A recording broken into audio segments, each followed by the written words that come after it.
Val, doncs sabíeu que a la Barceloneta hi havia hagut musclo?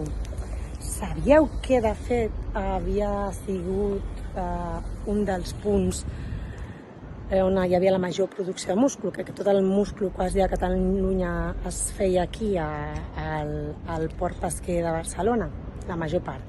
Estem parlant d'abans dels anys 60, on havia crescut molt i s'havia fet molt, era molt habitual, diguéssim, el fet d'anar a fer una volteta per Roqueoles, el de Barceloneta, i anar a Porta Coeli o tornar a Barceloneta a fer un petit vermut i aperitiu.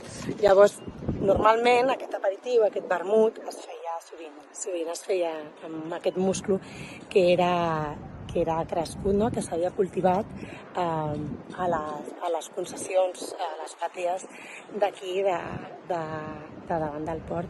Després, degut a les necessitats del port, no? El port de Barcelona que va créixer i a tota l'activitat frenètica de la ciutat de Barcelona, diguem que es va fer com que aquestes muscleres s'haguessin de desmantellar i es van passar a altres llocs. I, de fet, algunes d'aquestes batees van marxar, tant les concessions com físicament, no?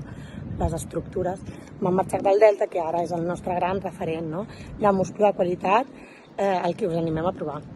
Esperem que us hagi estat d'ajuda i, bueno, tinc ganes de veure-us. No sé com us va.